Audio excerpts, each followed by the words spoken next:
welcome to another episode of Glacier Lake School News. Gabe was accused of camera hogs, so I'll be filling in. Thank you, and enjoy some local news, weather, and other features we decided on.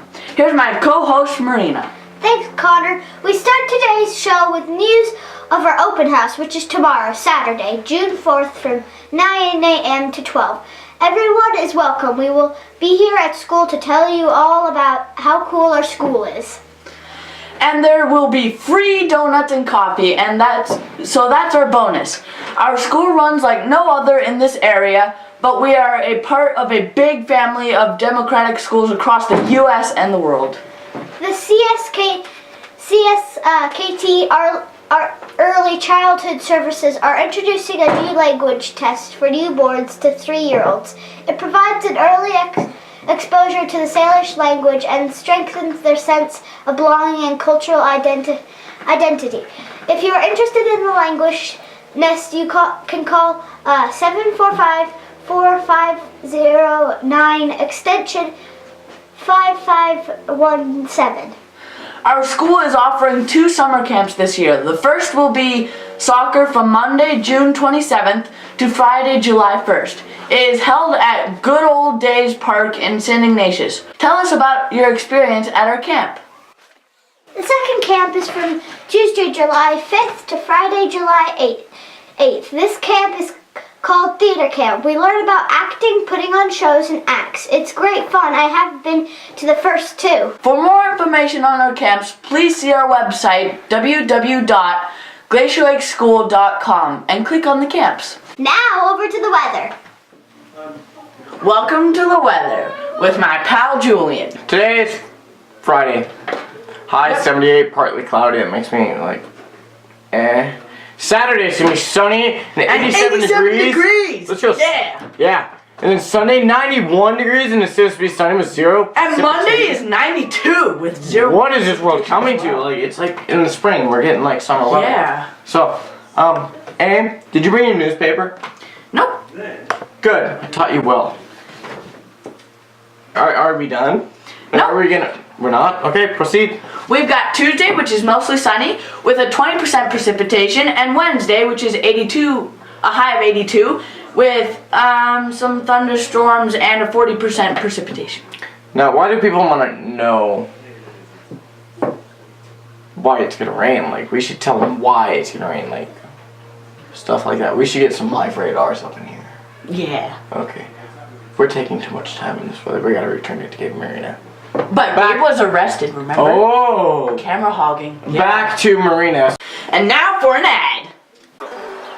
We're here at the Golden Oak and we're about to interview the owner.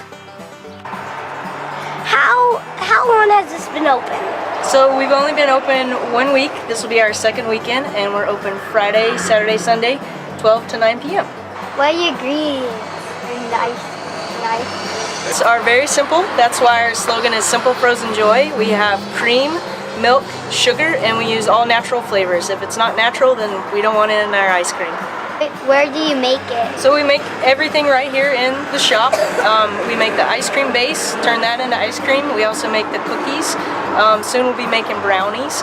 We try to source as much from Montana as possible, especially our dairy, and then we're trying to also get our flour and other ingredients from Montana as well.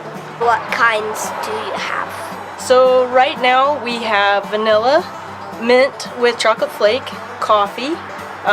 We'll soon have honey. We'll do some seasonal fruits. We have salted caramel, and we're open to other suggestions as well.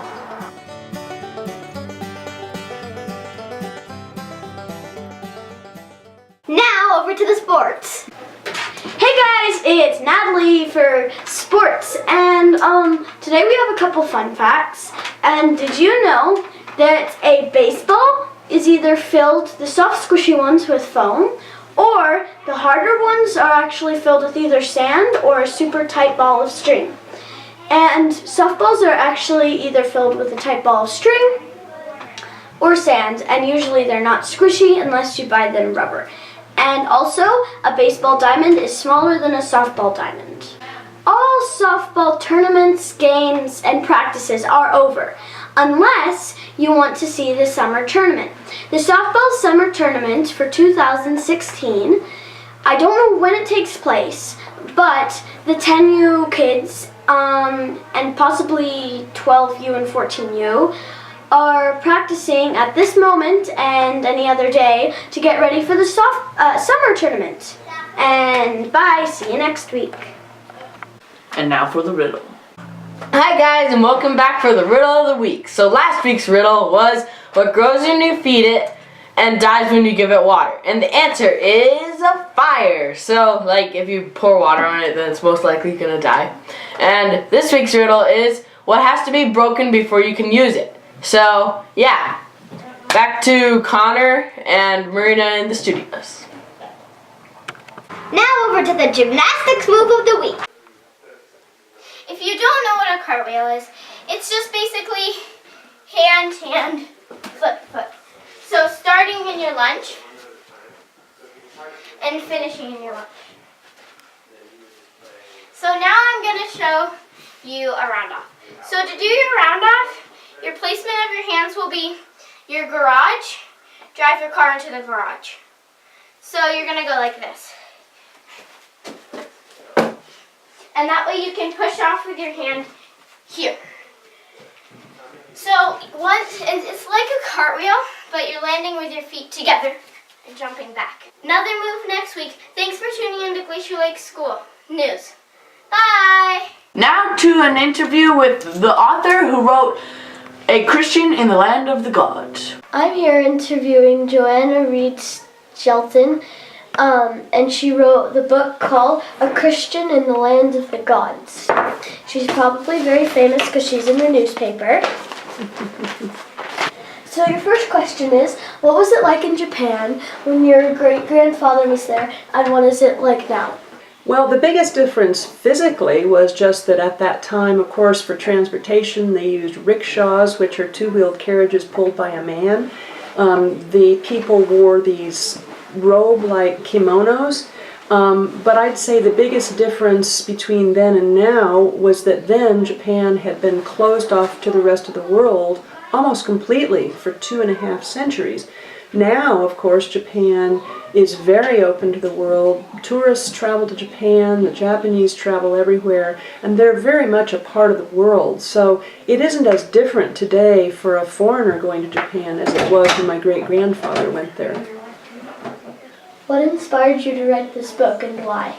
Well, what inspired me to write this book was I read my great-grandfather's diary right before my first trip to Japan when I was beginning my career. And after I read his diary and all the stories he had to tell about his life there, and then when I visited Japan, I said to myself, someday I want to write a book about my great-grandfather. It took a long time before I wrote, but I did write it, and now I have the book to show for it. Thanks for watching. Bye! Bye!